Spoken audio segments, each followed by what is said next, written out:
마태복음 16장, 마가복음 8장, 누가복음 9장 공관복음에 이 베드로의 고백 얘기가 다 나옵니다.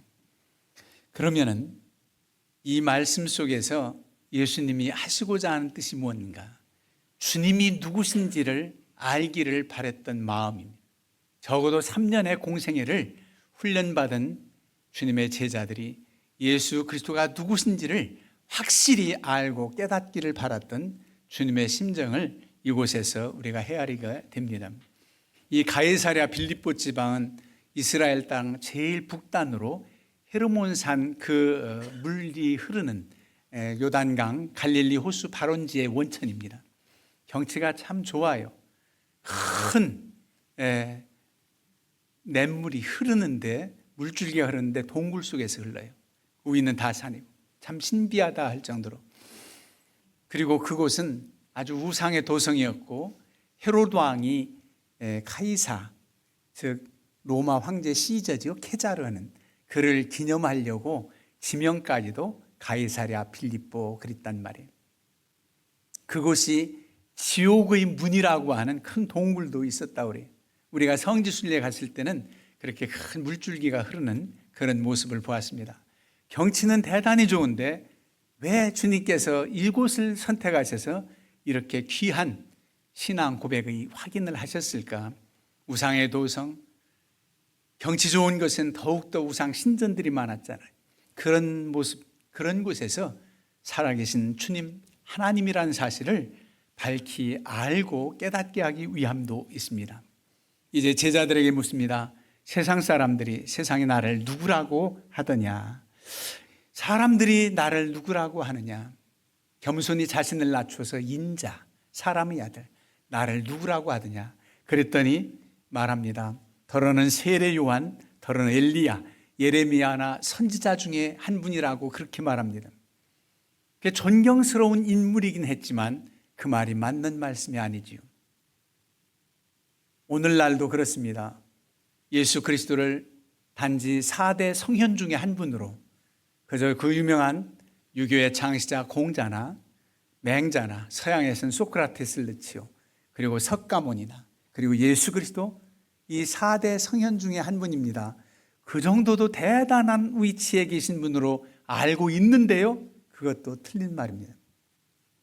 위대한 인간 중에 한 분이 아니라 이분은 참 하나님, 참 사람이라는 사실을 깨우치고자 했던 것입니다. 그래서 제자들에게 묻습니다. 너희는 나를 누구라고 하느냐? 이게 중요한 게, 너희는 나를 누구라고 하느냐? 세상 사람들은 그렇게 예수님을 잘 몰라도 너희는 나를 누구라고 하느냐?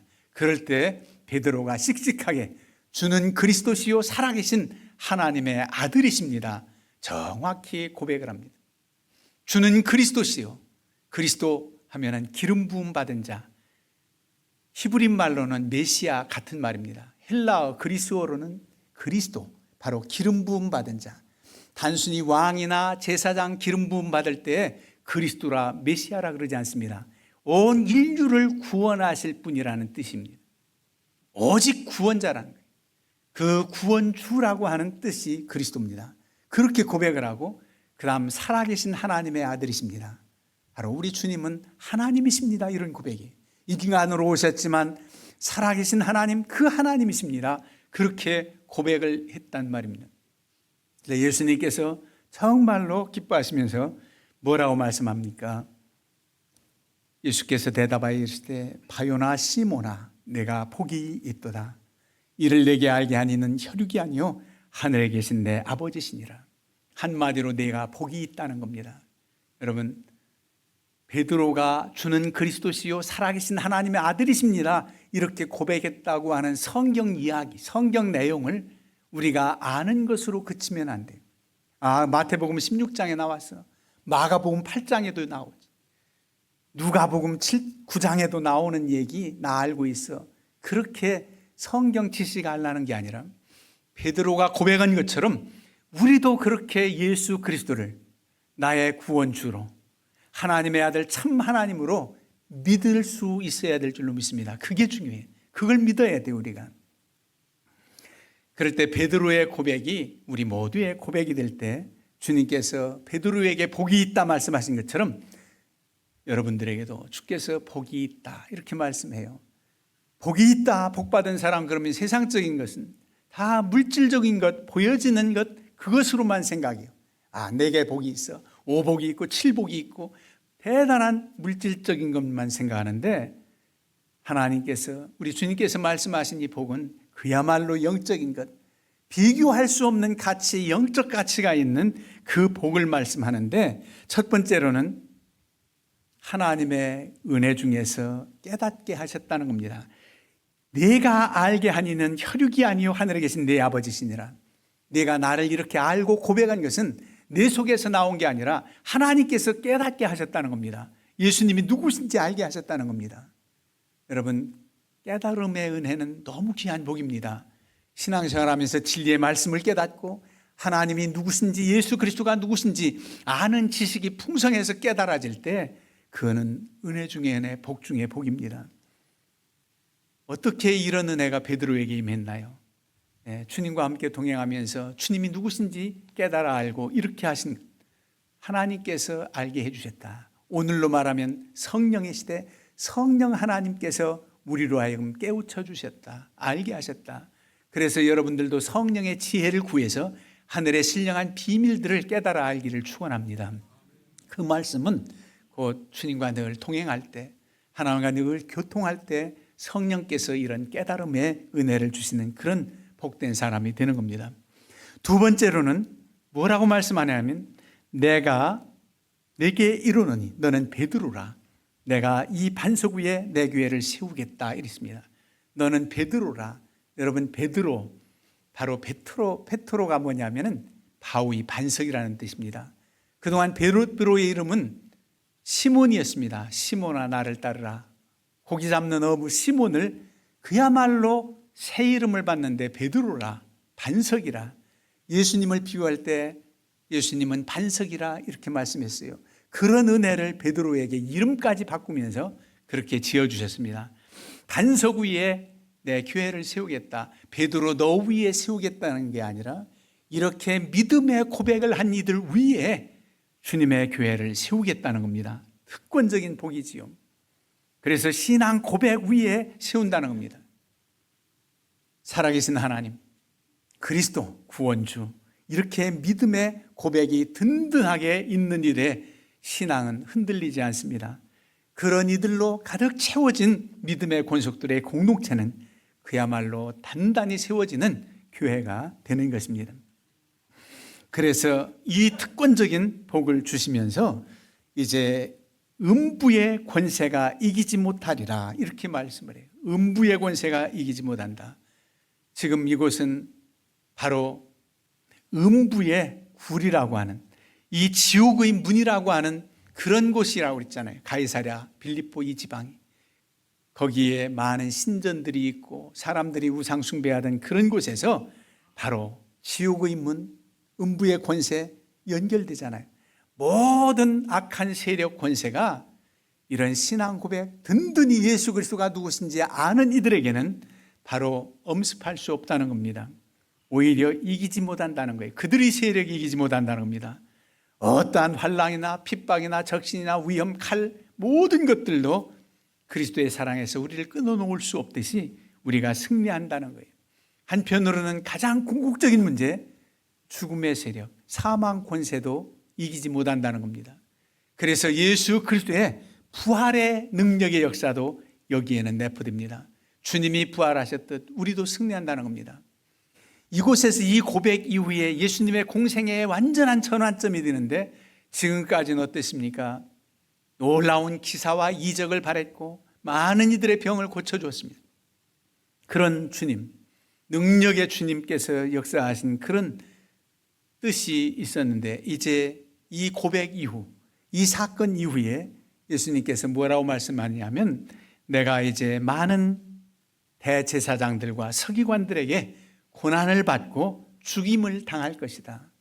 그러나 제3일에 다시 살아난다. 이때서야 비로소 제자들에게 말씀하셨다 그랬습니다. 이 전환점으로 바로 예수 그리스도 예루살렘 입성하시고 고난을 받으시는 그런 내용들로 이어집니다. 마가복음에서는 그런데 베드로가 이런 뜻을 모르고 주님께서 이 말씀하셨을 때 절대 그럴 수가 없습니다. 항변했다 그랬어요. 주님을 누가 죽게 하고 그렇게 합니까?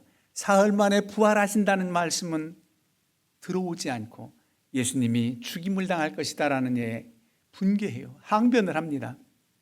그럴 때 주님께서는 이 마태복음에는 내 참 복이 있다 이런 말씀이 있는데, 이 사건 이후에, 이 고백 이후에 마가복음에서는, 마가복음 8장은 사탄아 물러가라 그래요. 사탄아 물러가라.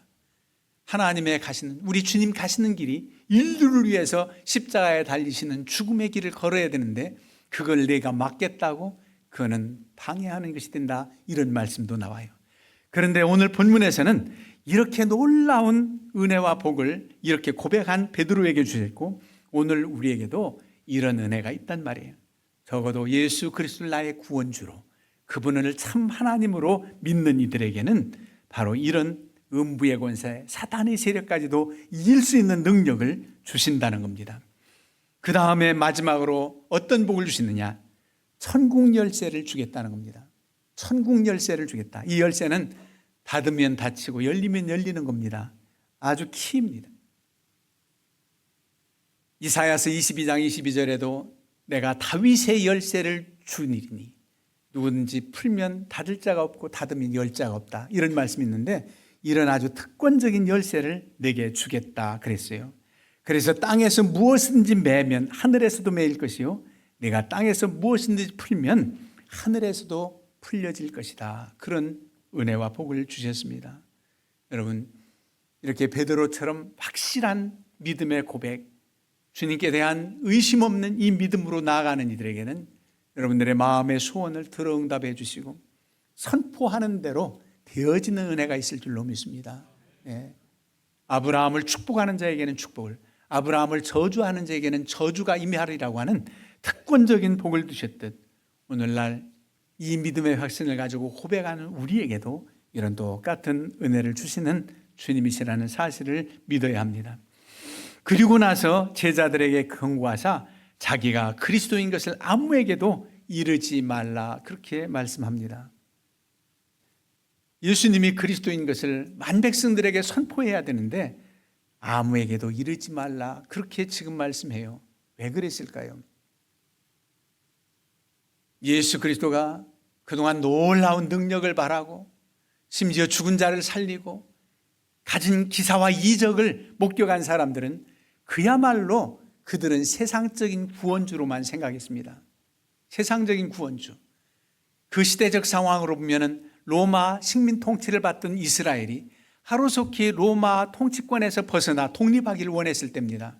이분의 능력이라면 로마 정권도 물리치고 독립할 수 있다고 믿었던 사람들이 대부분입니다. 그렇게 알았어요. 대단한 분이다, 이렇게 알았는데 여기서 주님이 그리스도시고 정말 하나님이 이 땅에 오셨다라고 하는 것을 선포하면 더 세상적인 메시아 왕으로만 기대하는 사람들, 그래서 주님이 십자가에 달리신다는 것을 더 힘들게 만드는 그런 입장인지 아직까지는 함구령을 내린 겁니다. 내가 그리스도인 것을, 내가 고백한 그 사실을 알리지 말라. 그리고 나서 끝까지 알리지 말라는 겁니까? 예수 그리스도 십자가 죽으시는 고난의 현장까지 오히려 그 길이, 고난의 길이 오히려 순탄할 정도로 많은 제지하는 사람 없이 오히려 실망을 하고 다윗의 젖은 예수여 우리를 구원하라고 호산나 호산나 외쳤던 그들이 예수님을 십자가에 못 박으라고 아우성치던 무리로 변했던 사실을 우린 봅니다. 그래서 우리 위에 순수히사 십자가에 달려 죽으시는 고난의 길을 걷게 된 겁니다. 그리고 사흘 만에 그야말로 부활하신 주님, 그리고 제자들을 만나시고 이제 부활 승천하신 후 40여일간 많은 이들을 만나는데 승천하실 때는 500의 형제가 목격한 것으로 됩니다. 그때는 예수 그리스도가 구원주고 바로 메시아 구원주 부활의 주님이라는 사실을 만민에게 선포하고 예루살렘과 유대와 사마리아와 땅끝까지 이르러 복음이 전해져서 오늘날 우리까지도 예수 그리스도를 믿어 구원받게 되는 그런 놀라운 역사가 있게 된 것입니다. 바라기는 베드로 한 사람의 고백이 성경에 나와 있어 라는 것보다 나의 고백이어야 됩니다. 우리의 고백이어야 됩니다. 우리 주님은 그리스도시고 살아계신 하나님의 아들입니다. 참 하나님이십니다. 그 주님의 이름으로 구하는 것마다 응답받게 하시고 주 예수 이름 권세로 악한 세력을 물리치는 능력을 우리에게 주신 것을 감사합니다 라고 하면서 이 믿음이 흔들리지 말아야 됩니다. 그럴 때 이 신앙 고백 위에 여러분들의 인생이 세워지고 가정이 세워지고 우리 교회 공동체가 더욱더 세워지고 하나님의 나라가 세워져서 주의 영광 나타낼 줄로 믿습니다.